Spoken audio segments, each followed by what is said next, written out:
Hey, welcome back, everybody. This is Fightin' Kentuckian, and I'm here with. Windhurst Productions.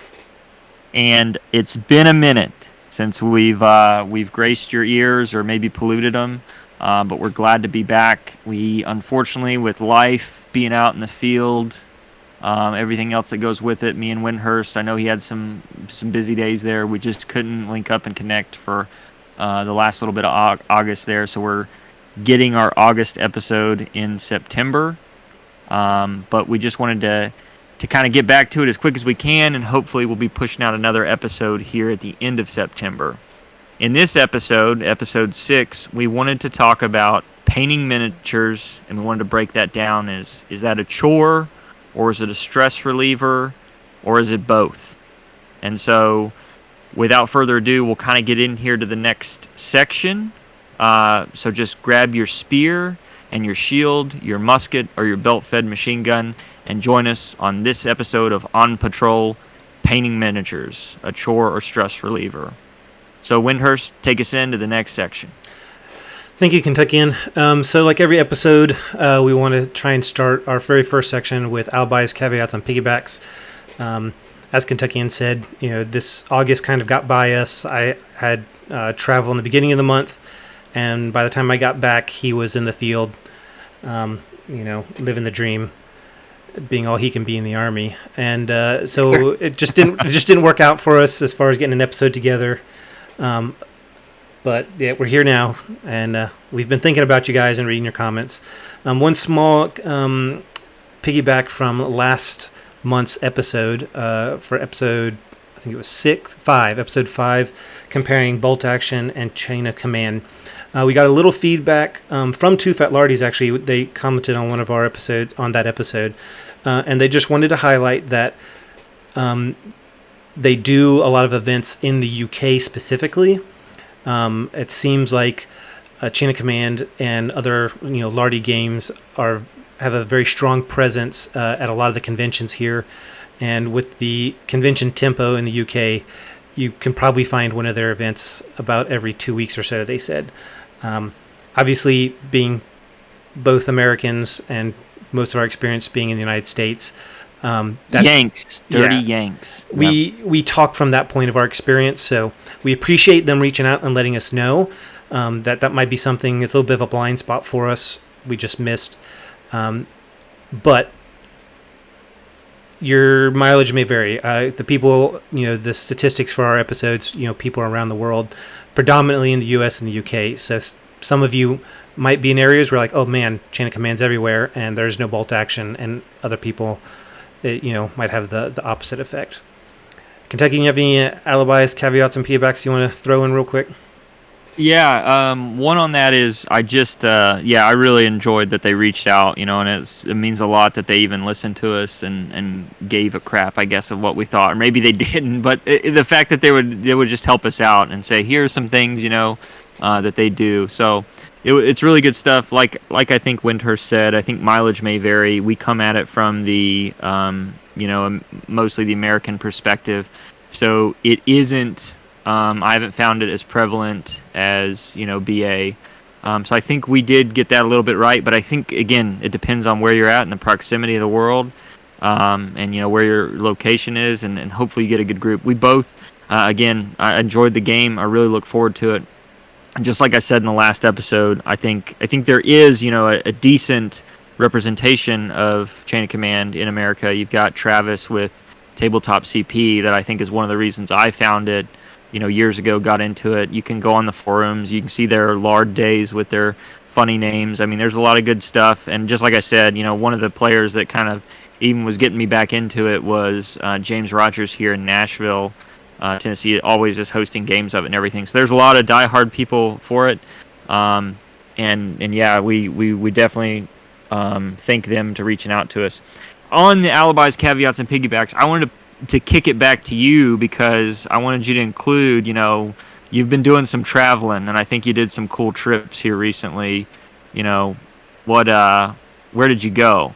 I want you to tell the listeners. Yeah, so the wife and I took a trip, excluding the children, left them with her brother, but we flew into Salzburg, Austria, then drove west through the Austrian Alps, Did a detour up to the historic Reichstag and Eagle's Nest. Is it Reichstag? No, it's not Reichstag. Birch's Garden and the Eagle's Nest area.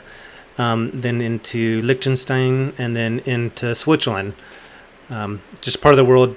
It's always been on our list to see. I will say we prefer the Austrian Alps over the Swiss Alps. I think if you really want to get the cute Swiss villages, you kind of need to go more on the French side. Hope that doesn't offend any Swiss listeners, but it was a beautiful trip and lots of. One thing that was a little disappointing and nice at the same time is Austria's full of fully intact castles and forts, but they're all privately owned for the most part. They're either hotels or like someone's still living there, and you can't go in and see it. So there's quite a few we showed up at, and it's like closed to no public access. And I'm standing outside looking at this impressive fortified house up on this big rocky crag, like, oh, I want to go inside.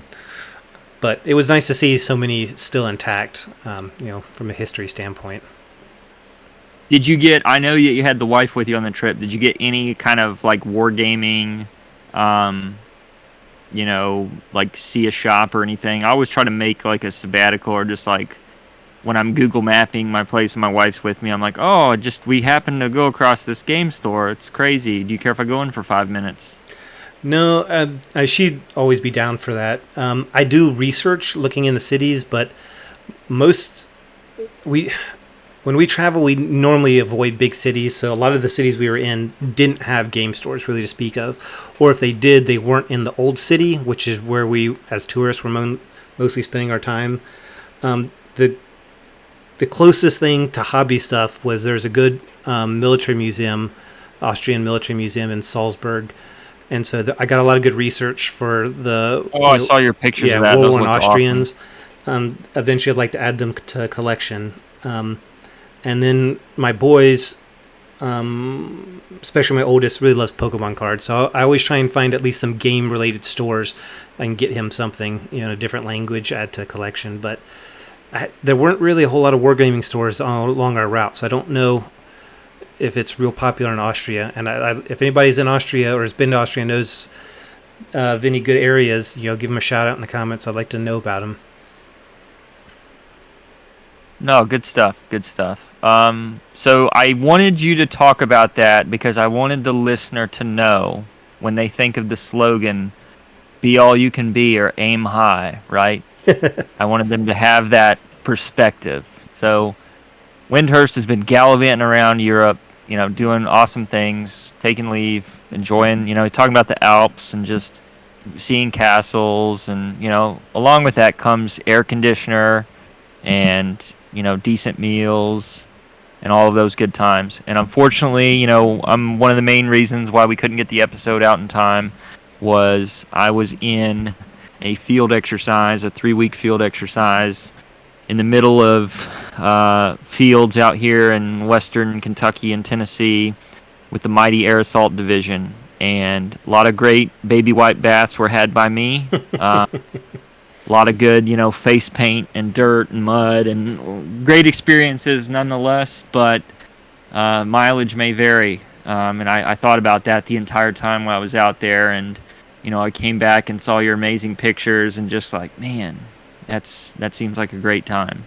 So, yeah, unfortunately I was out for a good part of August, and that kind of kicked a lot of our stuff back. And then at the tail end of August, we couldn't, a few things with the family. My wife obviously wanted to see me. We had to do some trips and, back with the girls and do a lot of fun kind of family events. We ended up here recently going to St. Louis too.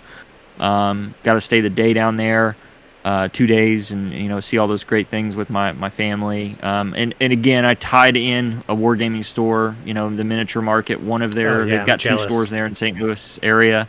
And, great locations, great tables and everything. And I wasn't able to stay and play, but I was able to kind of go there the morning of their game day, and it was pretty poppin'. It was probably like, 15, 20 plus people, 3 to 4 tables going on. They had a double blind Sicily game. They had bolt action, looked like in 15 millimeter. They had another looked like World War II game. I didn't check to see the rule set, and then they had a Hail Caesar game, Hail Caesar 2 going on, that had cards. They weren't using miniatures at all. They were just using cards, and so it looked a lot of good gaming going on, a lot of good stuff. Can you hear me? Yeah. So was it Hail Caesar in like 2D? Yeah, it was. Yeah, I Interesting. was waiting for you to just like gasp at that, but no, it was. I'll send the pictures. I'll post the pictures tonight on my Facebook group. But it was actually like it looked really cool, and it definitely a good, like cheap way to play the game. They had a super impressive list of GMT games, and we have started playing that Normandy campaign here. Here in Clarksville, Tennessee, and we use like an old GMT board for the Normandy game, and so I saw this Caesar game, and I was like, man, I got to buy that for the maps alone and stuff. So, dropped a couple of bucks in that store and bought that game. So look forward to kind of busting that open and using those maps. I think campaigns and all those things are really cool to use. So, all right, I'm droning here as I know to do, but. No, that's it. We kind of look forward to getting this episode kicked off. We just wanted to, again, nod to the Chain of Command guys and Two Fat Lardies for their help. Wanted to let you guys know where we'd been the last month and why we'd been out of pocket, and then kind of our what we'd been doing here recently. But we'll get into this episode, and it's where, like we talked about, painting miniatures, a chore or stress reliever. Want to kind of hone in on this a little bit. We want to talk about a major part of the hobby, painting, unless you play 40K. Sorry, 40K people, that's a little bit of shade, but, I mean, when you guys at least get to some of the armies being painted on the tabletop, I'll quit throwing that joke at there. Although I will say, if you do see a painted 40K army, it normally destroys any other painted army I've seen. Like, the people that paint their 40K Yeah, that's armies... true. For the most part, they're winning those golden demons and all that stuff. Like they do it pretty well. It's either amazing standard or, sea of gray. Yeah, the models do And paint up so nice. You put the effort in. yeah, and they're very expensive. So let's hope they do. But today we're trying to dive in a little bit to painting that sea of gray plastic. We wanted to get back to the basics in this episode, especially after a long, lengthy rules review and comparison, and discuss how we get these armies, our skirmish forces, ready for the tabletop, and how the painting aspect of the hobby fits into our overall hobby experience. Now, I just want to remind everybody, this is a deeper dive. We've talked about completing projects. We've talked about, hey, here's our left and right limits, or here's some just good tenets to think about. Here we want to talk about specifically painting, that moments where it's a chore or a stress reliever, some things that we do in order to line it out, and what we're looking at when we're painting, and what we feel like can kind of unlock that stress reliever for us, rather than just, oh my gosh, I want to play this game, but I got to paint X amount of models. So I'll kick it back over to Windhurst, and we'll get started.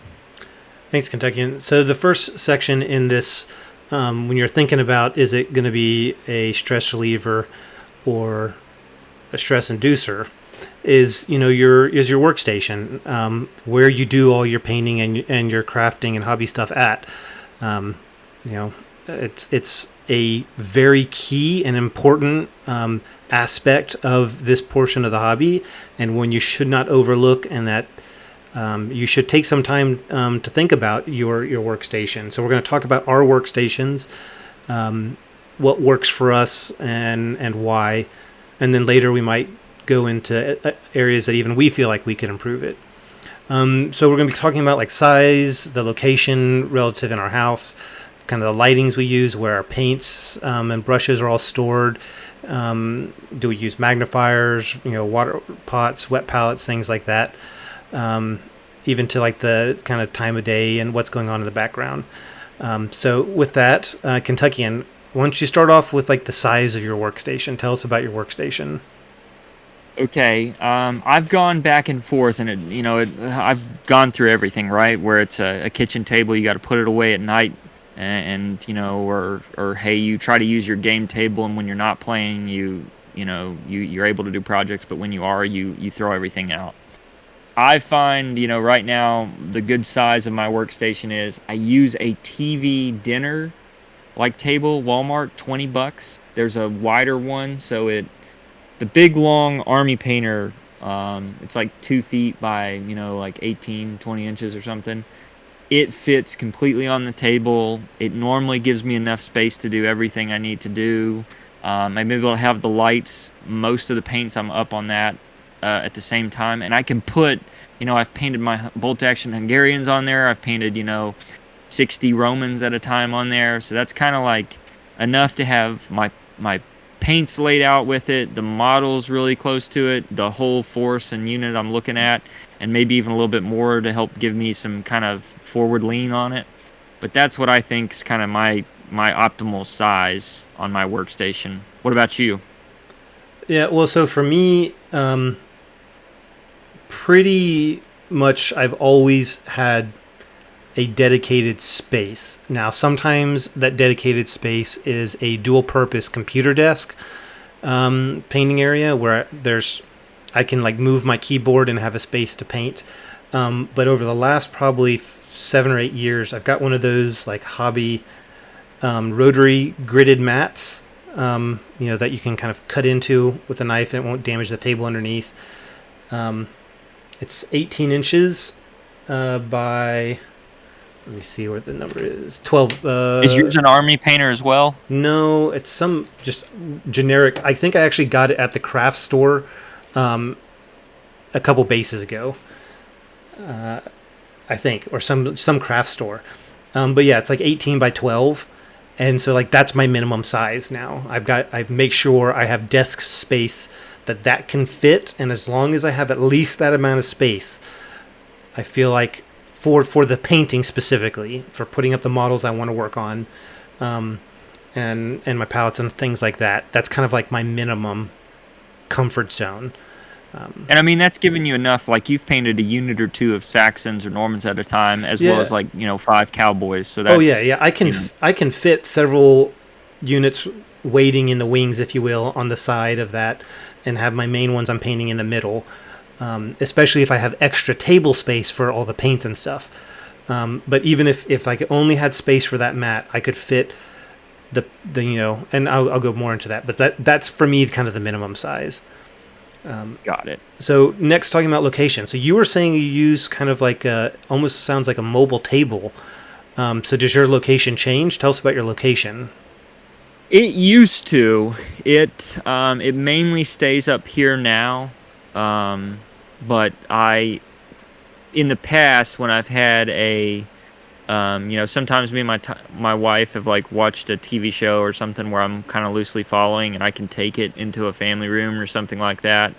But we don't normally, as the the phones and all of that distraction kind of happens.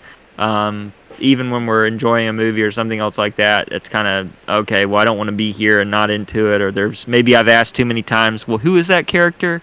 And so normally when I paint, it's just going to be in my hobby room. The good thing about where it's on that smaller table is I can move it around my hobby room. I can move it around the table if I need to. I can even quickly. What I'll say is fix units and repair them if something happens on the gaming table. So yeah, as far as location, it's normally I have a hobby room that's off upstairs, kind of away from most of the other family when things are going on. So that allows me kind of to be in my fortress of solitude, as Superman says. But what about your location? Yeah, mine's kind of changed over the years. I kind of gotten to this balance now where I like to have a joint office that's like, it's not my office, it's mine and my wife's office. So her computer's in here next to mine, and it kind of goes computer, my hobby section on my table, and then her computer. And that way, if she wants to come up and spend, we kind of, it's quality time, kind of like you watching a movie with your wife while you're painting. Like, if she wants to come work on her computer or do something, then we can chat while I paint and stuff like that. I can leave the door open if I want to interact with the kids while I'm painting, if they're awake, or I can close the door if I want some solitude. The last house, I had a dedicated room that was pretty well isolated, and I found as much time as I was in there, I also painted inside where my computer desk was because that's where my reference material was, or I didn't like being isolated from my family. If the boys wanted to come in and talk to me, I kind of wanted to be there. Um, so I think right now my location is pretty well fixed, and for the foreseeable future, in the next probably couple houses, it'll probably always be an office that is where our computers are, and there'll be dedicated space for me to do my painting as well. So that's worked out pretty well for me. Yeah, it sounds great. So you mentioned with your table you can put your lights. So what kind of lighting do you use for your painting, and how does that associate with your table? One of my friends hooked me onto it. I mean, you can get a million different brands of it, but the overhead lights, like LED light strips, I buy mine from a wargaming company, but I mean, I've had friends that have made them. It's just MDF that holds it up over it. One of the overhead LED lights just allows you to see the figure in a bunch of different angles. I think mine's like 18 inches by maybe a foot and a half high or something. Um, but it is, maybe it's not even that big. But those, you get to really see all the detail when you're getting into the painting, and it really helps you out. Detail you're probably not going to see on the tabletop, but I really like to get in there, and especially if you buy a nice model, you want to show it off if you can. And yeah, so my overhead LED light is the way to go in my mind. What about you? Yeah, so I also like the LEDs. For the last couple of years, I've used kind of like an LED bar that's on an adjustable arm. So like the whole arm can bend. I can bend it in any orientation, and I find I really like a light I can move, because sometimes I want more of a top-down light. Sometimes I want to move the light almost between me and the model for a certain angle if I'm trying to get into a really hard-to-reach area. I don't have to turn it totally upside down. I like being able to move my light around, and so it's not specifically designed for hobby. It's just like a desk clamp-on kind of light, but the LED kind of bar lights that you can move around, I find very user-friendly for the way I paint. I like being able to adjust it. That works really well for me. So what about your paints? You said you were able to fit paints and everything as well on that table of yours? Yeah, so I have a little, one of those little Walmart 3 slide kind of clear things that it's white, but it's got clear cases that I put my paints in. And I try to slide those out. I'll be honest, I got some OCD in me, and I'll try to put them back when I can and everything. But as you're going through a project and you're burning, you're like, man, my hobby station is all squared away and straight, and I've got storage for these paints and everything. And then next thing I know, I'm painting a 24-man unit, and I've got 80 bottles of Vallejo and Citadel paint on my little table, and I'm like, how did it come to this? So I think, yeah, I like the storage containers and everything, but I'll be honest, paint's like a gas to me. Like, I'm gonna fill whatever vacuum, whatever volume or size you give me. Like a balloon, I will fill it up with different types of paints. I just like having different colors. I like having, unless it's a uniform army, I like not having the repeat colors and stuff. And so that's kind of my big push. So yeah, paints, I try to have good storage and where I can get to an easy use. But more often than not, I find myself, a 20 bottle clump of Vallejo paints on the corner of my table, and I'm like, okay, I need that khaki. Where is that at? And I've picked up 19 bottles, and it's the last one. So that's my thought on paints, unfortunately. What about you? Do you fare a little bit better, I assume? A little bit. I think I've gotten to a spot that I'm really happy with. So for the last couple of years, I've got this train mobile like paint station. It's like a big wooden box that opens up, and it could hold all my Vallejo paints for a long time, and my army painter, until somebody gave me one of those big boxes of army painters that they weren't using anymore. And I had that on my desk, and if I wanted to take it somewhere like to work, if I was going to have some free time, but they were all in these trays in that rack. Well, the same company that makes that, and I'd love to give them a shout out, but I can't remember the name off the top of my head. They make some freestanding racks where there's these little slot trays that are tilted slightly towards you, and it looks like Looks like they hold about 8-ish bottles, 8 by 2 in each row. So I was at 16 bottles in a row, and it's 4 high.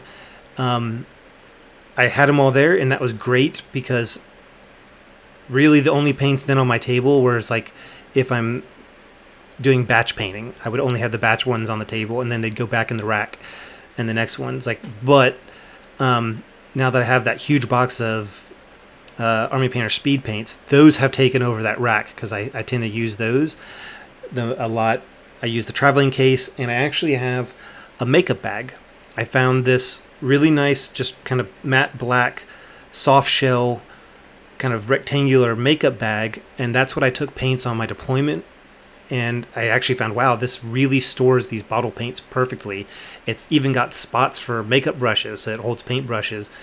And that's kind of like my overflow, and it's nice and small, so if I need to, I can put it on my lap or put it on my table and just open it up and have the paints there. So that works pretty well for me for my paint storage and just making sure I have what I want. But that includes my brushes. So all my brushes are there. Do you do something different for your brush storage? My brush storage is I can't ever keep them clean. I hear about people like I do the dips in the water, I do everything else, I try to wipe them off and everything else. I know people that are using the same brushes for months and it feels like years. I feel like I get maybe at most like 2 or 3 months out of my brush, somewhere in there. And I don't know if it's the different types of paints. I feel like Citadel being a little bit thicker sometimes ruins brushes easier. I mainly stick to Army Painter. I'm not like sold. I've used the really cheapo Walmart brushes. Nothing, no issue. I think with brush brands. I think the only reason I really use Army Painter is I always try to throw a couple bucks to the hobby store I'm visiting, and so they normally are selling Army Painter, which are, in my mind, a little bit expensive of a brush. But yeah, no huge issue with that. Other than I feel like on a whole, I honestly don't know what average is, but I feel like I know people who have gotten a lot of mileage out of their brushes, and I don't seem to get anywhere close to that mileage out of it. Oh, how are you What storing about them? you? Do you think maybe the way you're storing them could be affecting their longevity? I don't. I honestly lay them down. Like So they're not like in most a of the box or Army anything? Painter ones and stuff. The brush tip doesn't touch, right? Because they're on those like triangles, so it just is suspended in Hmm. the air. I don't store them upside down. I've done that in the past with like pots or anything, but most of the Army Painters and most of the ones that I buy, like even the real cheapo ones from Walmart and stuff, like the actual handle on the brushes are big enough to where the brush isn't like it doesn't seem to be getting leaned up against the table or anything else like that when it's just laying flat. Yeah, I don't know. Maybe I think I learned to adapt to the changing condition of my brush because I'm cheap and I don't like buying more brushes. No. But both my travel paint box and my rack have a dedicated box for like brushes and stuff. So Hmm. I, I also find I use like the same 3 brushes for everything.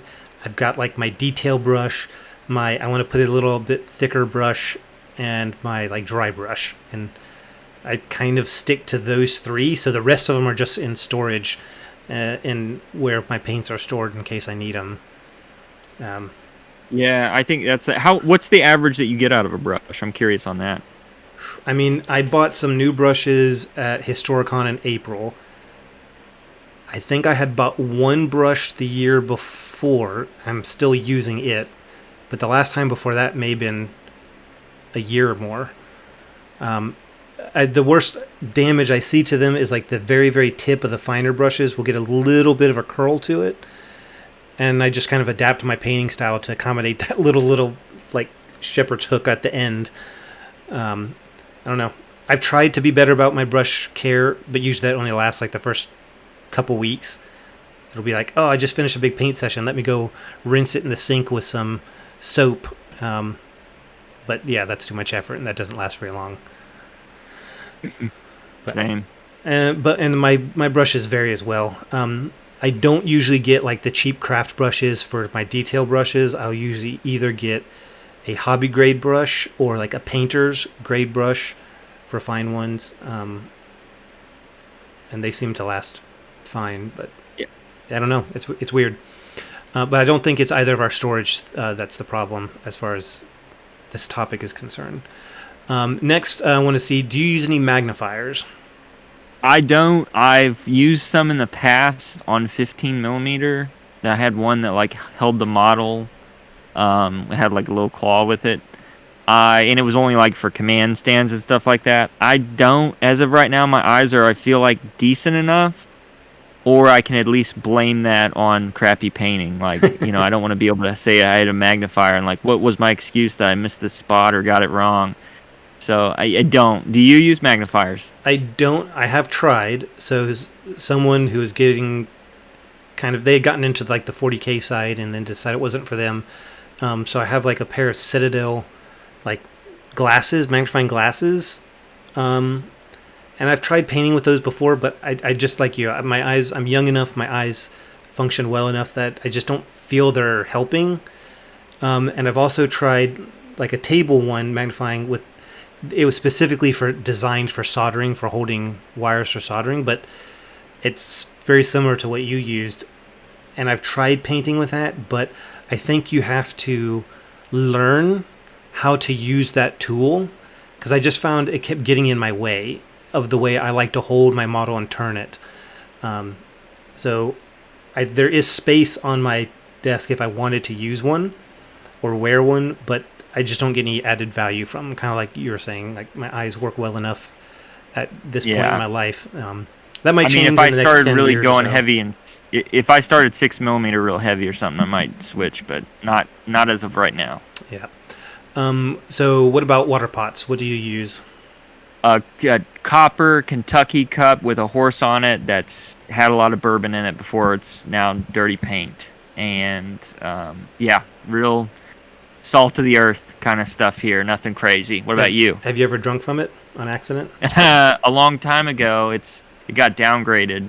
But it has had bourbon in it. It's like it's out retirement, just like the horse that's on it. It's out at its stud farm right now, and it's just helped me amass these armies. Have you ever put your brush in your drink? Have I done that? No, I've heard of people doing that. I can't say I have. Yeah, I see that a lot. A lot of people, I don't know, maybe it's because I'm not using...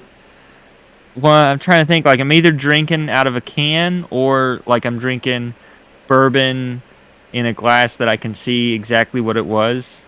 But maybe that would help my brush care. That's something I need to think about. Maybe. I don't know. So for a long time I was using...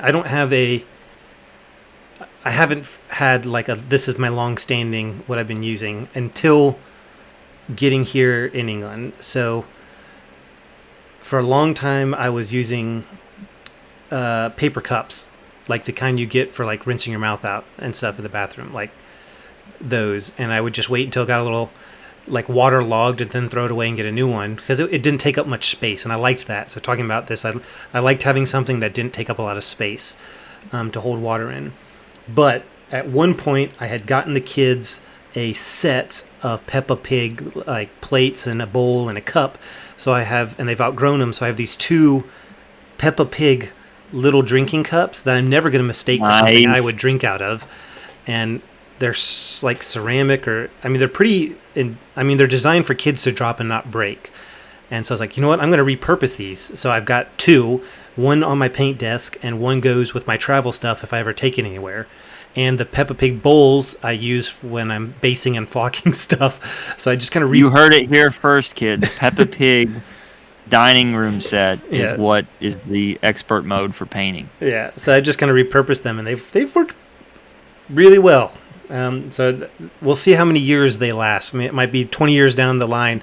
No one remembers what this show is, and except my kids. But yeah, that works pretty well for me for water pots. So with water pots, do you use a wet palette, or have you used a wet palette in the past? I'm going to take the Yorkshire Game podcast approach to this, and I'm going to say no. And I am vehemently against it right now. I know you've done great things with a wet palette, and it's got my curiosity ears perked, but I like, normally when I don't understand something, I do the American thing and I'm scared of it, or I just, try to shoot it with guns until it changes shape or something. And so the wet palette it scares me. Like I don't know if I will be able to unlock its power and all of that, so I don't use it. I've kind of like shied away from it, and I like the old like cheap stuff. I don't mix paints for the most part. Like maybe on rare occasion, and then getting the longevity out of the paint. I don't know. I'm probably a paint waster, so um, I do a fair amount, but sometimes I'm painting like a good amount of miniatures and stuff. So I'll need normally the big amount I squirt onto the table. I will say that because I don't know where that goes in like paint palettes. I don't use wet palettes, but I use bottle cap lids from my water bottles as Thrifty. where I put my paint on the table. Yeah, I have Vallejo. I don't use I've bought those like $20 and stuff before that you buy at a hobby store. You drink water and stuff all the time. You have those old plastic lids hanging around. I use it to mix my washes, and I'll use it to put my paints in. And if I'm dry brushing, I can smear it in those. And they're cheap, right? You have them already, so that's my same kind of segue from the wet palette. I use water cap lids to mix and do things with. Yeah, so I have a wet palette, and I honestly got it because I found if my office work occasionally gives me time to paint. If I'm working like a mid shift or something, it's pretty slow, or if I'm traveling. But because my hobby space has been accessible by my children or my family, and my kids are a bit older than yours, I found I was having a lot of interruptions, meaning I had to leave paint in a palette to dry as I went off to deal with whatever the crisis was the child was having, or my wife needed me for something. Um, and so I was like, oh, well, this sounds great because I can just close the lid. And it does work really well for that. Um, I'm not using it at the moment. It's on my desk. I kind of go back and forth when I'm using it. Sometimes I like to take it to work if I'm going to be getting some time there on a long shift or travel. It is a really good tool, I think, for saving paints. But like you, I don't do a whole lot of mixing. And if I do mixing, I try and write it down. I've got like a painting journal. So if I mix, I try and log it. But for the last 5 or 6 years, what I have used most regularly are these, just from the craft store, hobby store, these little palettes that have like 6 little half circle indentions in them. And you can usually get a pack of several for like $1 or $2. They're pretty cheap. You can get them online, Amazon or stuff, or I've gotten them from hobby stores, and they work really well. They're a very smooth plastic, so once you get a layer of paint built up in the bottom, you can just peel it off. And they work really well. That's kind of what I use, I'd say 96% of the time. And then occasionally the wet palette. So we've kind of talked about the items on our workstation, and the dimensions of it and how we light it and things like that. We talked a little bit about location, but can you go a little bit noise? Now, not talking just about excluding noises, but what noises do you find work? Yeah, so I'll talk noise and time of day too, because I think those play into each other. I think noise for me is, I used to be a big proponent of YouTube. I still am. I watch those History March, those videos all the time. I think they're great for resources. I think watching other people's channels gives me a lot of good ideas as far as, I like to see what people are posting on content. Wargaming community is awesome. So I'll do that, maybe about half the time as far as noise. What I have, hey, I'll turn on one of my favorite YouTube channels. I'll start letting it roll and getting into, hey, what is that person doing with that scenario, that game, that model. And another half the time, I'll do an audible book, or I'll do an audio book about the period, or something I'm gaming into or something like that. I will say I have noticed a lot more output with the audiobooks over the YouTube visual stimulus, which I think is plays a role, right? You're looking up, you're checking what's going on, which I don't think either one is kind of I'm gonna stop. I like them both. I just know that as you're listening to it, right, your mind is the TV, so you can kind of think of what's going on, or hopefully it's being descriptive enough to give you an idea. as far as time of day, normally at night, I get my family to bed, and some nights I'll hang out with my wife. We'll spend some quality time together, and then she normally goes to bed pretty early, so I can get at least 30 minutes, sometimes an hour, maybe an hour and a half. Most nights, I'm probably getting an hour or 30 minutes. Um, in my little fortress of solitude hobby room. It's quiet. Everybody's asleep in the house. It's a good time. That's what I think really adds to my workstation's output, the noise and the kind of the time of day. What about you as far as noise and time of day?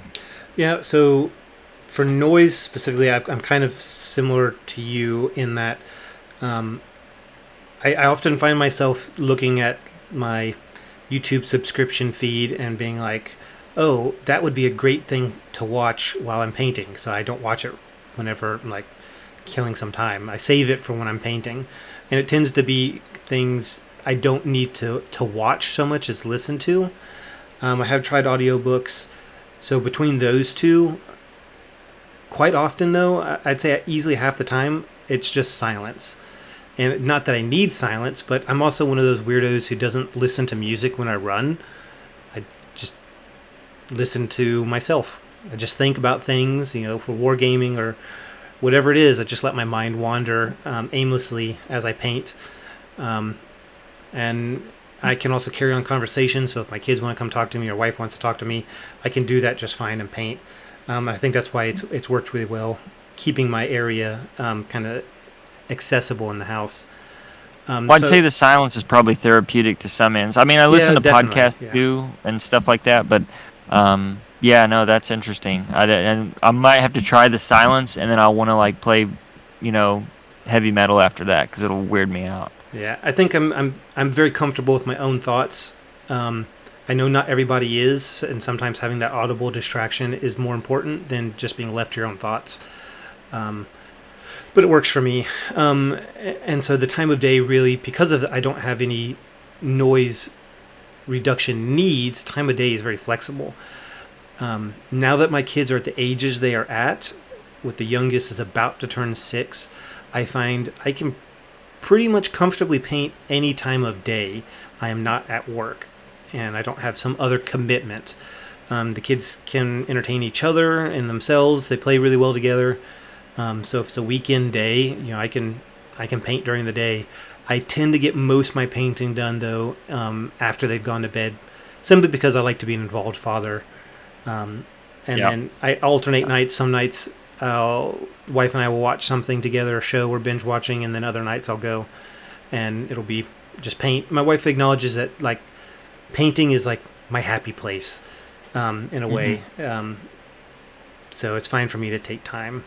But Well, yeah, I so think that about sums up, workstation. We wanted to talk a little bit about, where our workstations were at and kind of, what those elements that equal a good workstation. Because we're looking, this episode's targeted towards, painting and getting it to be a chore or not. So we've got two more sections that we want to kind of speed through so we can talk about, painting on is it a chore, is it a stress reliever, and how do we get there? I want you to, the listener out there, hopefully you take a look and examine your own workstation. What are some things that, we missed that you use? What are some things that, that you might pick up from that we talked about?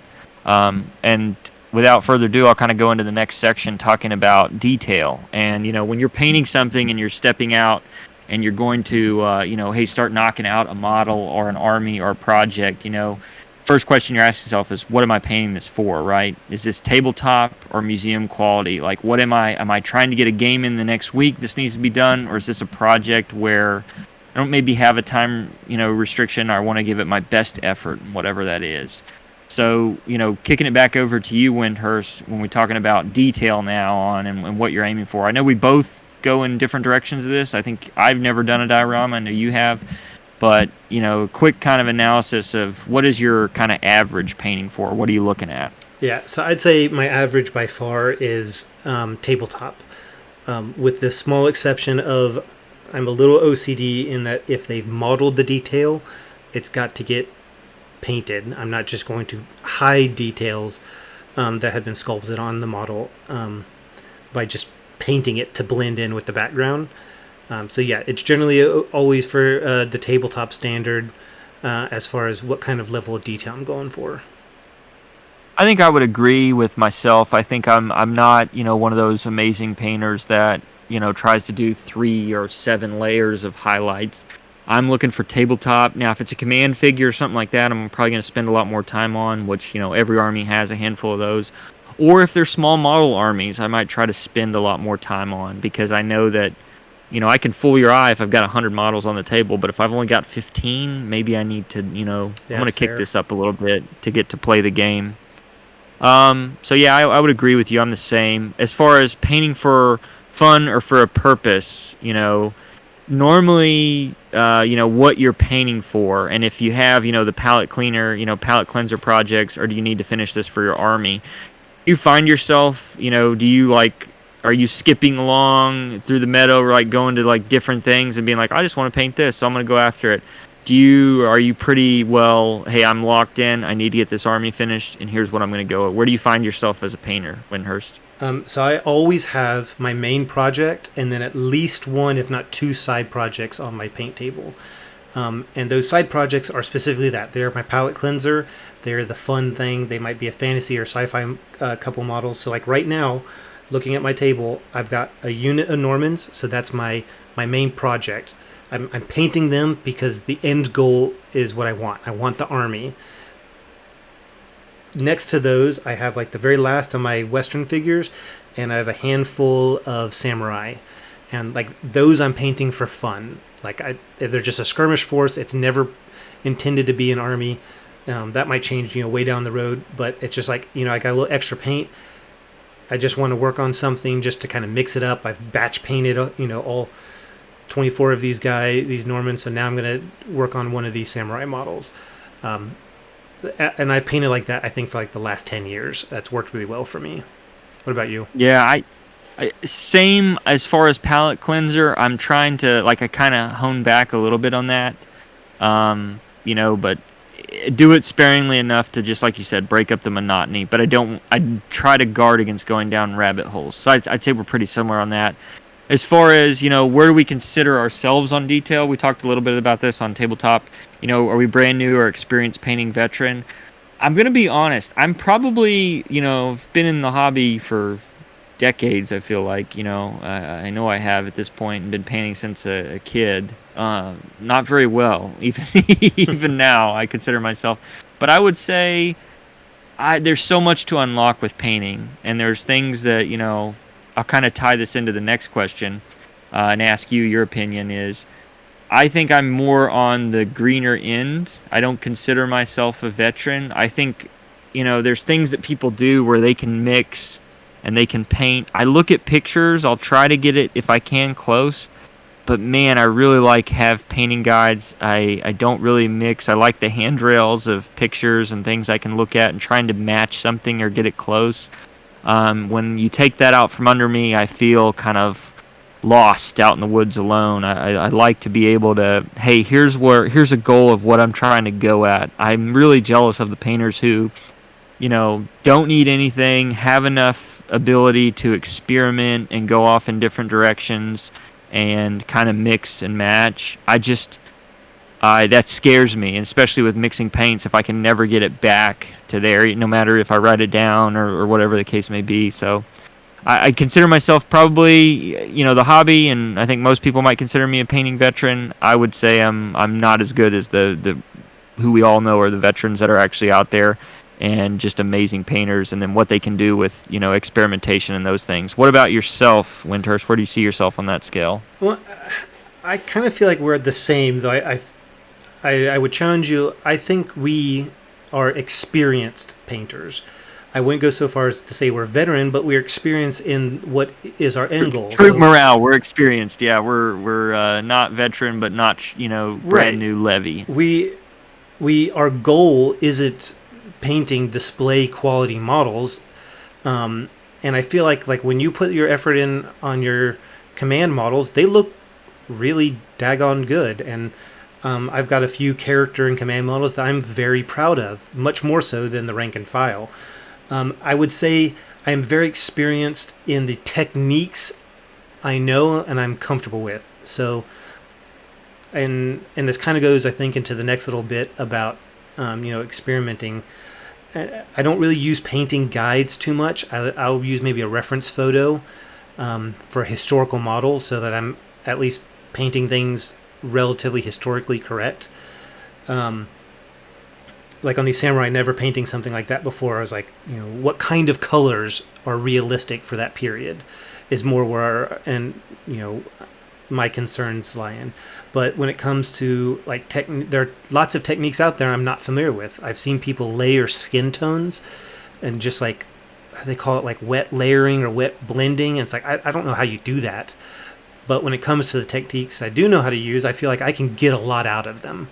And I feel like you're probably pretty good at the ones that you're used to using. You can push those techniques, however few they might be, really far to get some pretty good work done. So I think we're both probably more in that experience level. Yeah, I'd say yeah. I mean, I'll defer to you on that. I think it's just kind of what are you aiming for in those, and I Exactly. definitely I'm not in the same plane I think as some of these amazing veteran painters out there, and these wonderful people that spend all this time and have all this energy and effort put into it, or whether it comes naturally. Always something to obtain, but that's the level of detail, and just kind of focusing in on the audience. We want you to know where you're at on these, where your workstation's at, and where your detail and what you're going for is at. And the last thing that we'll talk about before we get into a little bit more of the meat is, frequency of painting, and I'll let Windhurst kick that off. Yeah. So frequency, we're talking more about like how often are you painting or not painting versus other hobby activities you might do. So for you, Kentuckian, how often do you paint, or are you not painting? Like how much time are you I dedicating to that portion of it? I I mean, your life right comes in waves, right? So there's some times where I'm trying for, maybe every night. Do I ever achieve that? Probably not. I'm probably somewhere 3 times, plus or minus another time a week. A week, maybe 3 to 5, somewhere in the span of a week. And there's sometimes where, obviously I go a week or two or more, without painting. But I'll try to make it up on the back end.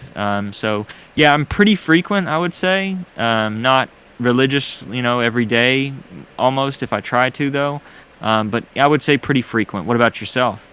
Yeah, I'm pretty frequent. I find my biggest, honestly, my biggest problem when it comes to how often I paint is my two main hobby passions are wargaming and computer gaming.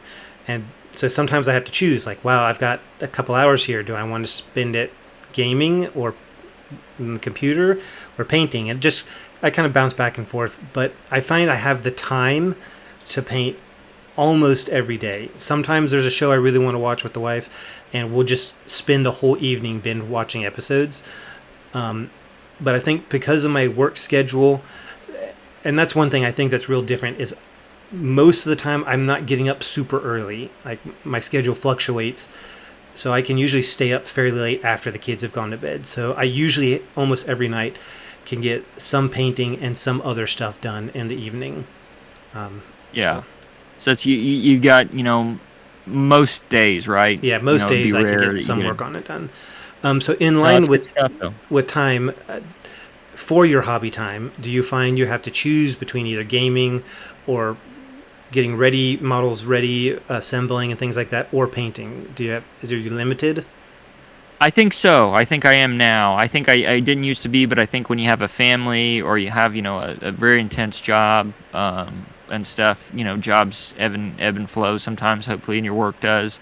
You get seasons. Same thing in life. I think I'm in one of those things where I got to choose. Sometimes it's, hey, I want to get this army done or I want to get these units done, but I only have so much time in a week where I can, throw at the hobby again. It's definitely a huge part of my life, but it is not my entire life, and it's not the most important thing in my life. But yeah, I'd like to put the time into it and make it, you know, put a good effort into. And so sometimes there's, hey, a buddy comes up, and we're gonna game a part of our campaign or part of our something like that, or maybe I've gotten the unit out and I need to read a little bit more on this before I figure out how to base it, the rule set, what colors do I want to use, those things. And so I'll equate, I could have painted that 30 minutes that night, but instead I opened up the Osprey, I checked the unit colors, or I checked, hey, I've shopped online for a little bit to, I need this commander, or this is the one that would actually be with that unit, or this is the case. So yeah, I do find myself having to choose between,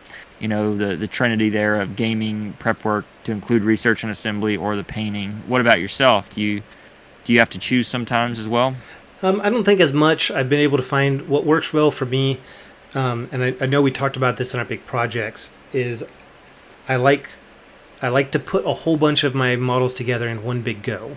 So if I'm doing an army, I'll put several units together in one big go, and It then gives me anxiety as you say that. Like my yeah, heart is, I would love to see my heart rate right now. but I don't have them sitting out in front of me. I have the one unit in front of me I'm working on, and the rest are in the storage with all the painted ones, and I find that works well for me. So I can just grab a unit when I want to work on it, and I don't have to be like, okay, well, I got this one done. Now I have to spend the next couple sessions putting them together.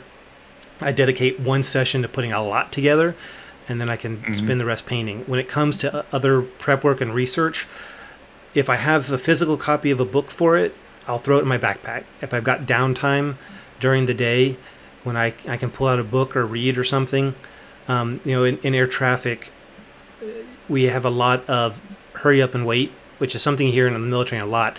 But because I'm inside, I can usually pull out a book, pull out a magazine, and that's kind of when I knock out some of that research time.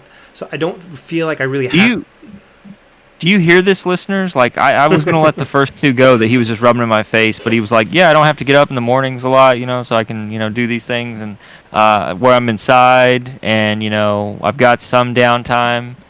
Man, I really messed up when Well, that's and neither here nor there. no, I'm and kidding.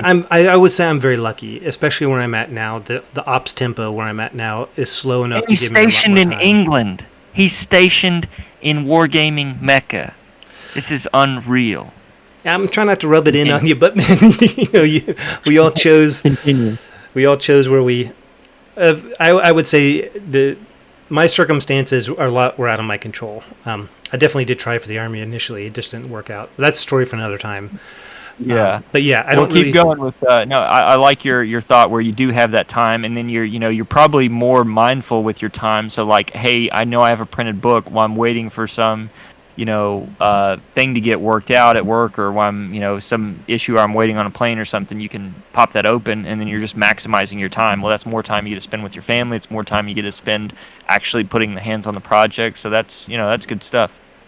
Yeah. So for people take away from this is that if you're finding you're having to choose, and your life gives you the opportunity throughout the day to kind of sit down with a book or pull out your phone and do some research, take advantage of it. If it's something you're passionate about, find the opportunity throughout the day to kind of work on that. And obviously not everyone's like your daily work tempo is a lot higher than mine, so it obviously doesn't work for you and it won't work for everybody. But it is something to consider. So moving on, we kind of talked about this in our big projects, but realistic goals that you can paint in a period, like a given amount of time. How do I you think factor that or or how do you think about that and work through it? At work, it's just kind of a guesstimate. You just got to be honest with yourself, and I won't really rehash that because we did talk about that in our detail in our projects. You just got to be realistic. If you haven't painted in a long time, and you're like, hey, I can get 100 minis in a week, like you need to reevaluate. And so I think I've got a decent amount of throughput where I try to go after unit sizes and say like, hey, I can get this unit done in, several days or something like that. I think that's my goal. And I normally always fall short, but I try to stay where I think my abilities are. And so I think that's a good, kind of thought. Yeah, I think it really About just comes yourself. down to experience, your own personal experience with what you can do. Like, I know, like, if I'm batch painting a unit versus painting a small group of individuals, the speed varies, and so I have done bouts where it's like I want to get an entire unit done in a week, and usually that means I have to cut corners somewhere else, like family time. Like it's like, all right, kids have gone to bed. All right, babe, I'll see you at bedtime when I climb in next to you. But between now and then, I'm painting. And so I try and break mine down usually in smaller. It's like, okay, I've got time to paint now. I'm going to try and get all of this detail done on this unit, and not worry about when the unit itself will be done. And I think that just makes it Hmm. less stressful mentally.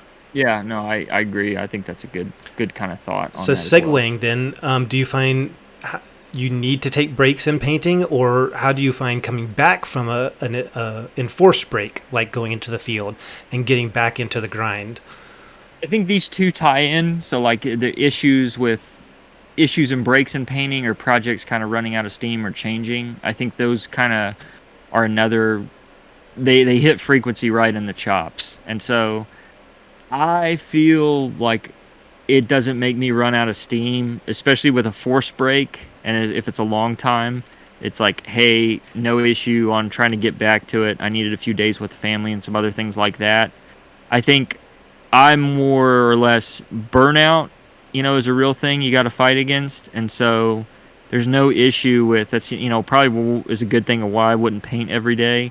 But with projects kind of running out of steam or changing, I try not to be. I think wargamers, by our very nature, are, hey, shiny new ball. I got to go look at it, or new rule set, new model, new miniature, new something like that.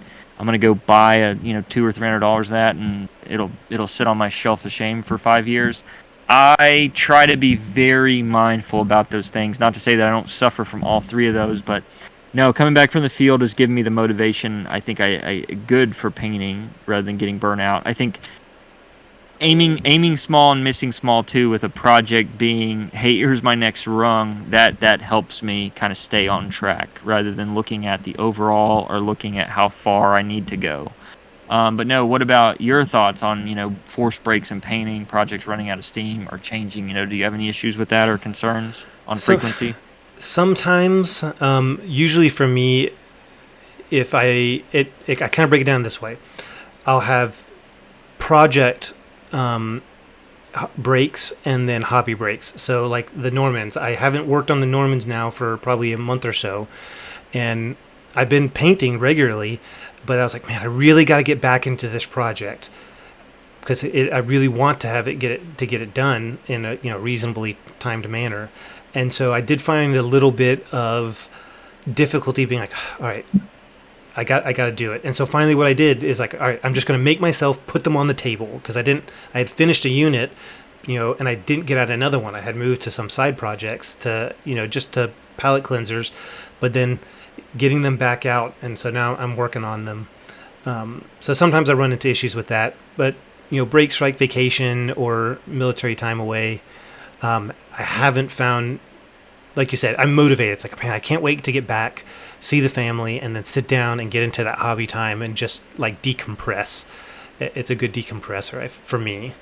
Um, yeah. Yeah. So why don't you take us Yeah. into the next section? Yeah, so this next section, we wanted to talk a lot about that, and we spent some, pretty decent amount of time talking about those. We wanted the listeners out there to look into what their workstation looks like, what the kind of detail they're aiming for and what the frequency is, and then talk a little bit about our experiences and stuff. And now we want to get into a little bit of the meat behind that, which should, be expedited by all the groundwork we laid. But in, what is this? How do we keep this from being a chore and a stress reliever? And what are some good tendencies that we've seen? We both have different types of styles, different types of things that we're going for. Yeah, me and Windhurst are similar on some respects, but there are good things that you know, the frustrations that I think painting can give you in the armies, though, that it can be in the wings. So I think it's important that, from the looking of it and examining what we've just talked about for this last, hour, feels like in diving into our own foxholes and those things in detail and frequency, is what is, what is our foxhole, and does it equate to where we need to be? Is it a good foxhole, our workstation? I think having everything quickly laid out there, where you can easily get to it, is gonna, help you not get frustrated with painting and help it not be a chore. Um, it all can get out of control in a really quick mess if you've got stuff disorganized, your models disorganized, your paints disorganized, and all those things. And I tell you, I get disorganized every day. I'm looking at a stack of probably about 100 bottles in a cardboard box that I've been using on these Romans. And it can take the wind out of your sails. But when you have a decent, area to paint and to get your hobby kind of rolling with, I think it's a good way to keep it from being a chore. Now, I'm not to say like you need to maintain your arms and equipment. And so when hey, if you need to devote that 30 minutes that night of a real rough week instead of painting or doing whatever you were going to do, now you might need to actually, just clean up your area or get everything kind of lined out. Like start from the ground up, whether it's, taking some disinfectant wipes to your station, making sure everything's good to go, paints not totally overflowing, or you don't have a million of the bottles. I've known people that even write down, how many of the paints they have, and right. I still haven't done that with the 8 bottles of Vallejo Gray I have looking at me in my face, and they laugh at me that I'm probably going to go buy another one next month. So I think the organization is a good way for having your workstation laid out and to where it's functional. Because that'll help you to just add to your ability to say like, okay, I'm not stressed. This is not frustrating. This is, even when it is a chore, it's like, hey, I'm doing this to prepare and to build my foxhole to be able to go and power through this army or this unit. So what do you think about a good foxhole in your workstation, Windhurst? What are your thoughts on that? Yeah, so there are two things I have found induce stress the most in my workstation. I've got a really good workaround for one, and the other one not so much. So the first one, it ties very well much in what you were saying about kind of the tidiness of your workstation. If I'm finding I have a hard time placing stuff down on the table. So if I've worked on this model and now I'm trying to find an open spot to set this, model with wet paint on it without bumping other things, or set this bottle of paint down or whatever, it's gotten to the point where it's too cluttered and I need to declutter. And like you said, take a moment and take some time to, okay, what finished stuff can go in the box, what paints I'm not using, they can go in the rack, things like that. I definitely find that adds to the stress level, especially if you're trying to push through on something else and you're like knocking things over. You're just going to get frustrated. The other one I find that really irritates me is finding the right paint color. I don't know why it's not industry standard to have the colors on the lids. I mean, they've got the color on the front, but how many racks where you have every paint lined up nice and neat in front, right? So you've either got them in a box where you're looking at a bunch of white lids, or even in my rack, I can only see the front of the first row. And I don't like spending time trying to dig through and find, where's that one color I'm looking for. So like my speed paints, I did a zenithal highlight on all the lids, primed black, zenithal white, and then I painted them with that color. That has significantly reduced the amount of time it takes me to find the exact color I want, because I can look at them and in the way that they would be painted on the model. And similarly with my non-speed paints, my regular army painter in Vallejo, I take a dollop, and if you look at those lids, they have like a little divot on the top of it. I paint that little top with the color of the paint. So I have like a true to light what that color is, and that has really helped me sort through all my paints. I mean, I'm probably like you. I've probably got well over 100 and so paints, and so trying to sort through those and get it quickly really helps with the stress level. So for me, those are the two like workstation ones for my foxhole. And so that's good. Like, as you know, hopefully you're listening to this, and if you've hung on for this long, we wanted to get to this kind of at the end, but we wanted to talk about where our stuff is at currently. So that's our thoughts on the workstation and why it's so important that we kind of talked about what equals a good workstation at the beginning.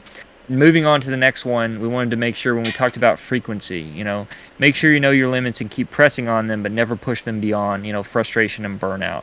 I think this is a huge thing for me, and how you can tell me and Windhurst are a little bit different. I have done the assembly of the armies before. It freaks me out. It's awesome. You do one big purchase, right, and you don't have to make any for a little bit, hopefully.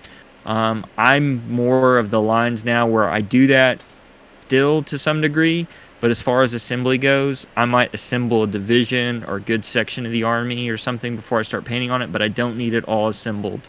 And that helps me to break up my process too with the painting. So it's like, hey, I've been painting. I ran into that with the Carthaginians I did not too long ago because 400 models in that army, and I'm like, oh, I'm going to do all the cavalry together, and it's like 50 Numidians or something is what I have. And it was just, okay, I'm tired of painting these freaking horses. I'm tired of doing these things. And I think for me, if you're, especially on the bigger projects, I think the process of assembly and putting those together are good breaks, as well as the research and sometimes of those units. I have a goal written down, and again, I might even have the lion's share of the army purchased at the outset. Hey, this is what this army is going to look like. And, that goes into my hobby time, too, of, hey, I'm going to chart this out on a Excel sheet. I've taken that from, I've seen Ranger Miniatures do it. I know Windhurst does it. And those are good little systems to, like, keep you organized and on chart and on track. But, again, I'm going to, the variation is the spice of life, and helping me break up that project by, hey, I'm going to assemble these other units after I just got done finished painting these, and I don't have to look at skin, this color of skin for a little while. Those things help keep me fresh. I think the smaller projects, I really don't have to fight that so much. The level of detail. I think the thing that keeps me kind of with frequency on the smaller projects are, getting them started is a big thing on that. Like, it's, hey, I'm only going to paint a handful of these models. I need them to look exquisite. And, on some of my Carthaginian generals where they're going to use different colors or things like that, I've had them primed for probably well over 6 months, and I haven't put the first brushstroke to them just because it's kind of, it's Pavlov's, not Pavlov's dogs, but I cannot remember it, but it's the cat, Schrodinger's cat, I think. I cannot remember the actual name of it. Schrodinger's cat, where you don't know if it's alive or dead, right? And so as soon as your brush stroke touches that model, it's like, okay, well, now it's a crap model, right? And I think that's mainly why 40K players don't paint their models. I'm joking, but I will say, like, there are, you gotta kind of go and do it. And I'm not preaching to everybody here. I'm preaching to myself when I say that. There's times where it's just like, okay, man, if this isn't the green I thought it was going to be, or this isn't the skin I thought it was going to be, like, it's time to just, put up or shut up. And it's the same with kind of those smaller model counts. So I think on frequency, or detail, that kind of helps me get out in front of that. Well, I'm not getting burnout. I'm not getting destroyed by a million models in tabletop detail. And the one or two models, of like special units or things like that aren't so daunting to me because, hey, it's either get out and just, every painting journey is going to start with that first brush stroke, or, hey, let's kind of put other things of the hobby into that massive army to help break it up and take smaller bites of the apple. What do you think as far as detail, and things that you can avoid it being a chore and rather, maybe a stress reliever, kind of a good part of the hobby for you, Windhurst? Yeah, the first one that comes to mind is trust the process. That was something that took me a lot of time. Like, I haven't been painting as long as you. I've been painting for, I think, 22 years-ish now. And like you said, like with that first paint you do on the model, it's like, it's ruined, it looks terrible. But getting to the point where it's like, okay, when you have painted and finished models and you're happy with them, remember that there's going to be an end that you're happy with. And so trust the process. Don't get hung up or frustrated maybe with how they're looking when they don't have their wash on them, right? I mean, like, to me, putting on the wash is one of my favorite parts of the process, because I really feel that's when it brings all the colors together, ties them in, makes them look great. And up until that point, it looks like a garbage model. And, the wash helps hide mistakes and things like that. I know I'm going to get to that point. So if I'm feeling a little bit frustrated, maybe that the colors aren't just right, or it's like, man, these just look so bland, I just trust the process and know that when I get to those end steps, it'll really pull them in together. And kind of like that, like you had mentioned with the, if the colors aren't the right, I've gotten very comfortable in that we have in our mind these ideas, especially in historical wargaming, that like this uniform is this color. It is color A. and this uniform is color A. There's not variation, when that couldn't have been further from the truth. I mean, even in our modern uniforms, there's variation. I mean, I have uniforms like where my pants are slightly different shade than my blouse, just because of wore one in the desert and it got more sun than the other. It's a little bit more faded. And so I've really gotten more comfortable with it doesn't have to be the exact shade of green or gray. Maybe I'll change it on the next batch of units or the next model. But just accept, that variation makes it more realistic. And I think embracing that has helped me look past some of those items that otherwise might have made me more frustrated. And then when you do set goals for yourself, it's good to have that goal, but that goal also needs to be flexible. So when I was trying to finish up the Anglo-Saxons, I want to finish this army by this date. And in order to do that, I had to churn out a unit a week. And there'd be times I'd be sitting there, I was like, oh man, I just hating life. Like, it was not fun trying to paint all the leather on this batch of units, just waiting for this to be done. Like, I couldn't wait to put the brush down and be done with that part. I was not having fun. And that was self-imposed stress because I was trying to meet a deadline, and that deadline only existed because I put it there. It wasn't like it was for a client or something. It wasn't a business. I had just imposed a deadline, and I met it, but I learned from that if I'm getting to that point with a self-imposed deadline, it's okay to miss it. And so I think that's where you've done really well, Kentuckian, and it's like, oh, I'm okay. I want to get this done in the week. And I always overestimate, but at the end, if I haven't gotten to, it's like you're not beating yourself up for it. You're not letting it stress you out. And I think that's important. If you want to set that goal, like, I'm going to try and hit this goal, but be prepared not to meet it, and don't kick yourself for it if you don't meet it. It's a hobby for fun. Like, when Kentuckian and I started doing an On Patrol podcast, we both agreed we didn't want this to be a job. We wanted it to be fun. And this is part of our hobby. And so all of it, you need to be flexible. And that's why we didn't stress about missing an episode last month, because it's needed to be fun, and we wanted to be flexible in our hobby. And so I think when you set goals for yourself, that's something very important to remember. Yeah, no, I completely, I'll say it this first time, agree with your thoughts on the detail work. The last one that we kind of talked about when we gauged everything else, right? Foxhole, detail, and now we're going to get to frequency, is because we want to tell you, hopefully we've all fallen into these traps. Like we said, we've had bad foxholes, we've not known our limits, or we've kept pressure on ourselves and these things that leads to the frustration. But how can frequency is the last one, is how can you make it work for you? I think frequency is the small steps are how you have to gauge it. I think a majority of people are going to look at it at those small steps. And as long as you're going forward, it's fine. And those are anything from, some of the wins I've done are I've bought the models online, right? Which everybody's like, I can do that. I do that all the time, right? And I just have a bunch of unpainted lead or plastic. But, I've bought the models online, or I've gotten them in, and I'm like, hey, I'm going to assemble these 10 plastic models. When I did we did a bolt action escalation league the other time, and it just kind of was like, hey, I'm going to assemble these 12 models, or this squad, or this squad and a weapons team or something. And that's my hobby time for that night. Sometimes that's my hobby time for that week.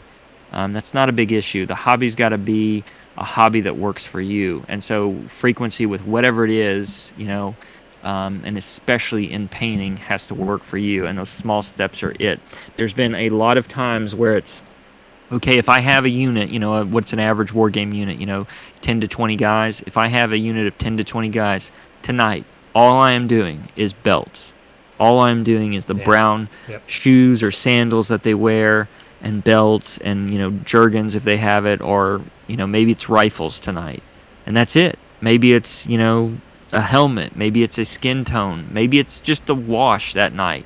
And it's hard to really gauge that, but I think a good thing I've done with my Punic War project is I take pictures of it along the way, and I've posted it to those albums just to say, like, hey, it doesn't look that great right now, it's all the guys primed and assembled, but that was my hobby progress for tonight. So next tomorrow, the next day, or something like that. Here's another frequency at it. And that'll take away from the frustration. And I'm more so than Windhurst. I can't get anxious about overarching. And I think a lot of people with projects, they say, hey, here's my frequency is I want to get this to be able to play with it by this event or with a friend as soon as possible. And so I've got to do both armies right now, and I've got to just tackle them.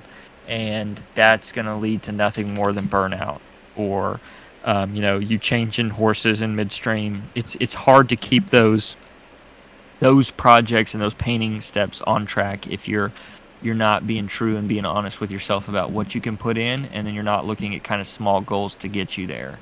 And so, that's my biggest thought on frequency. What about you, Windhurst? Yeah, so breaking it down, I think, into the project management side and the hobby side.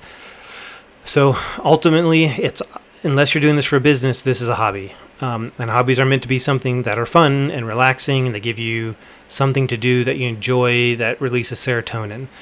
And so the frequency that you are doing this should be that whatever meets that need. You might find that you only need to do this once or twice a week, and you're getting that serotonin release, and that's the need of your hobby. But you might find you enjoy doing it more often, as long as you're balancing it with everything else in life, because balance is important in everything. Then that's a good frequency. Whatever fits in your lifestyle and makes you happy, as far as the hobby goes, then that's the right amount of time. When it comes, though, to project management side of getting projects done, I think it was actually you, Kentucky, and I first heard say, I'm going to do 30 minutes a night, like when you set that goal. And then it couldn't have been like a month or so later in one of my wargaming magazines, there's an entire article about somebody doing basically that thing. Like, he had a new project he was starting, and I'm going to do X amount of time, and he documented, did he get the whole 30 minutes? What days did he miss? And actually logged how much time he got done in this, however long he set for himself to do it, trying to get 30 minutes or so done a night. And so there seems to be a lot of evidence that, trying kind of like a minimum to do that. I have seen people post saying that that's hard for them if they don't have a dedicated hobby space, because the time it takes to set up all their stuff, and then paint and then put it all away really cuts into the time they have available. If you find yourself in that kind of situation, really it's just how do you streamline and optimize that, having the models you want to paint and the paints you're going to be using next, as instead of all your paints ready to go kind of in a box or in a tray or something, so that when you have that time you can just whip those out, set them up real quick, and knock out the next little bit you're going to do. There seems to be a lot of evidence from the greater community that kind of like a 30-minute minimum every couple nights or every night, however often it is you can dedicate to doing it, is a good way to get through projects and get armies done. So when it comes to that kind of time management or frequency, those are really two avenues to look at. Is this just the hobby side you want it for fun, or are you trying to get stuff done because maybe, like you said, you really want it on the table, and that's where you get more fun? I know a lot of people in the hobby who like the painting side is a chore. They don't like the painting side. They only like the wargaming side. And often I think that's why you see, the armies of grays, because at the end of the day, they just want to push models around on a table. And that's fine. I think we've talked, I won't beat it a dead horse, but we've talked about the value of having painted armies on the table. And hopefully, that's what we're going with here, is like it unlocks it a little bit. We both think that we're on the, maybe experienced, but not quite veteran or anywhere close, in my opinion, of these painters. But, what it can be done. Why is painting, how can you get it to be a stress reliever rather than a chore? And I think just go with those little kind of aspects. I think Windhurst talks about it, and we do. And we don't want to, just like you said, we don't want to beat a dead horse, but we think that's a good way to kind of, we want to see other people painting armies. We want to play against them, or we want to play them. And so it's just, take those small bites at it. Look into those things as far as your workstation, the detail that you're trying to get, and the frequency, and really attack those things. And tell us what works for you. I'm pretty sure there's people out there that, have 5 pots of paint on their desk, and might be a high school kid and can probably paint circles around me.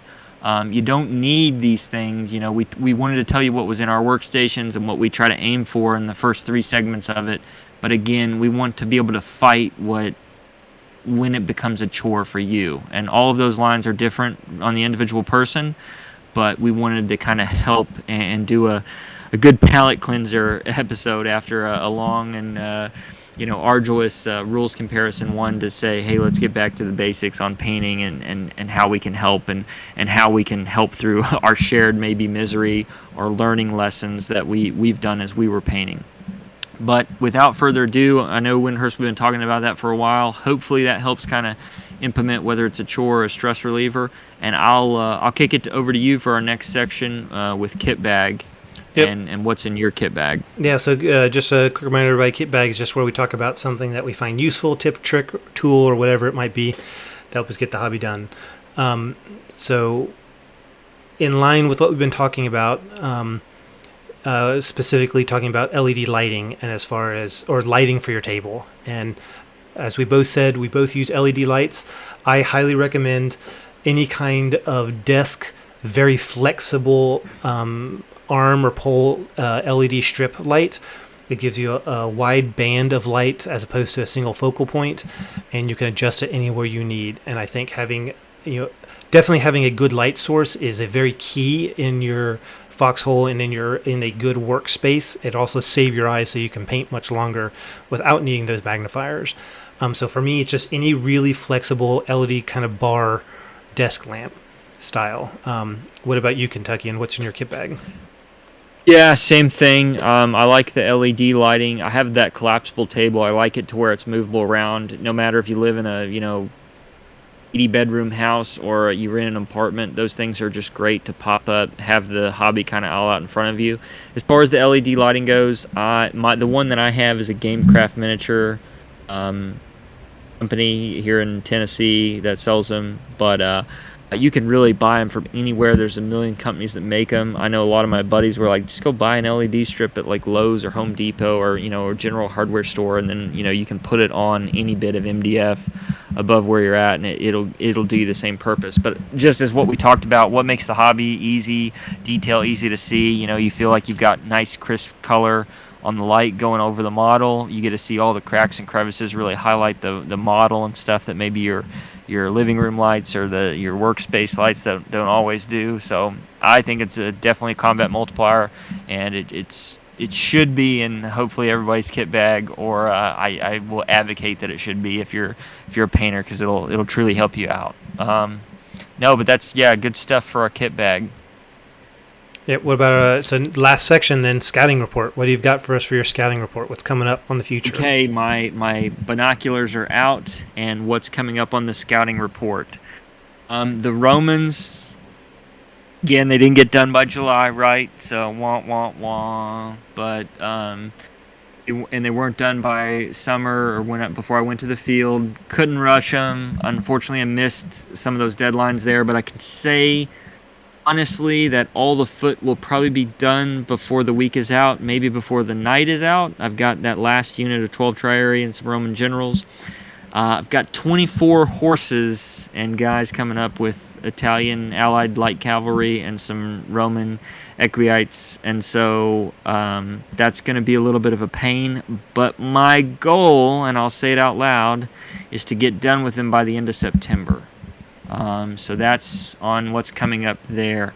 As far as hobbying, or gaming and stuff, we're about halfway through our Normandy campaign that buddy Nick's been running here at Guild Vault Gaming in Clarksville. A lot of good battles happening. I post reports every once in a while. A lot of good things happening with there.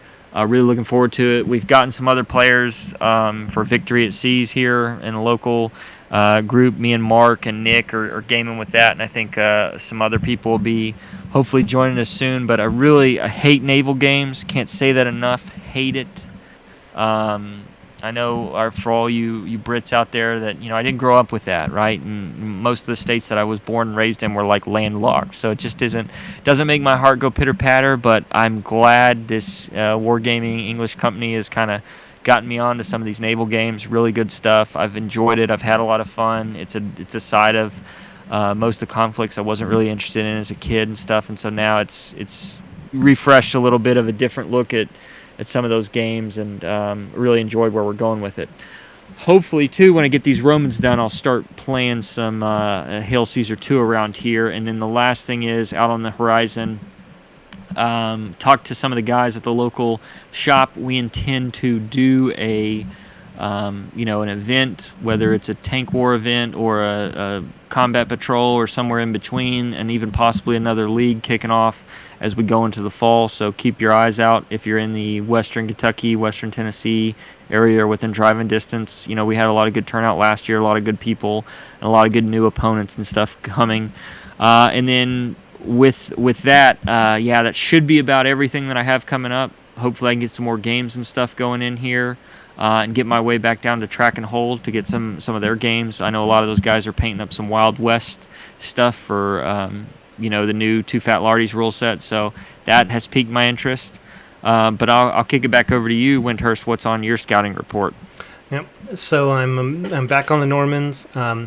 Feel pretty confident I'll get the whole army done by the end of the year. Especially, I'm going to have a lot of free time to work on wargaming stuff in December, which I'll get into as we get a little bit closer to the month. So the Norman army, I'm getting back in on those. I've been doing a lot of work on these very small side skirmish projects, and there's a method to the madness. Both my kids have started to show a little bit more of an interest in gaming, and so I'm trying to cast a wide net in periods that I can play with them that two young boys might find really interesting. The Normans and the Saxons might not be the most interesting to little kids. They're not the shiny knights you think of in a lot of cinema. And so I'm going to just finish up the cowboys, doing a couple samurai. I might do a couple ninjas, just for the kids. But just really to give me a variety of skirmish level games I can play with my sons. I did the game Fistful of Lead recently, Wild West. First time I've ever done really a Wild West game, played it with my son. Did a video battle report, and he really enjoyed that. That was a lot of fun. And I think I want to keep doing that with them because that seems to be the level they can get in. They don't have to worry too much about rank and file skirmish or rank and file formations. I have been looking for a commission painter for my American Civil War epic. I've got some good leads, and really that's just because it's one I want to get to the table specifically for my kids. I feel like epic scale is a good one for them to see rank and file. I can fit big armies on the table and kind of help them to start thinking about those strategies you would use in big rank and file games. We have lots of infantry and artillery, because it's not a scale I would normally play in. So I'm just trying to start to tailor some of my collection to better get their attention. And so that's as far as immediate hobby. I'm going to Colors Wargaming Show later this month. Actually, it's on the 9th. Taking both my boys and a neighbor's kid who's gotten into painting recently. So taking them down for their birthday. So we'll be down there looking at the games, buying a bunch of stuff we don't need, and things like that. So that's pretty much me for this scouting report. It's good stuff. I think we got a lot of stuff to look forward to here in the near future. We've got already a good list of episodes kind of lined up, I think, going into the fall. We're going to have some special guests as well. Looking forward to having and talking about those episodes with you. I don't want to let anything out of the bag just yet. But hopefully, again, the idea to get this episode was just to talk again, what helps us keep painting from being a chore. It is such an integral part of our hobby.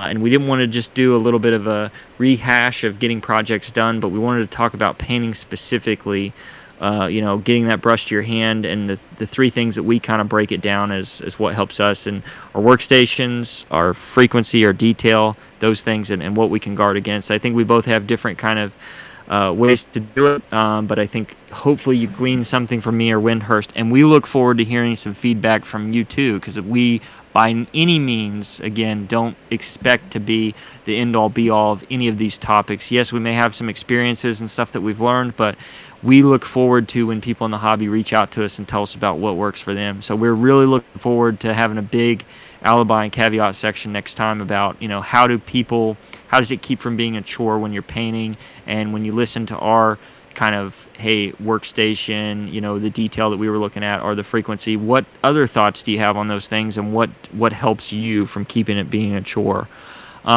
So again, great to be back. Hopefully we'll be putting out another episode at the end of September, and really look forward to, again, continuing on the journey with you guys. So as always, remember to grab your spear, your shield, your musket, or your belt-fed machine gun, and join us on the next On Patrol. See ya.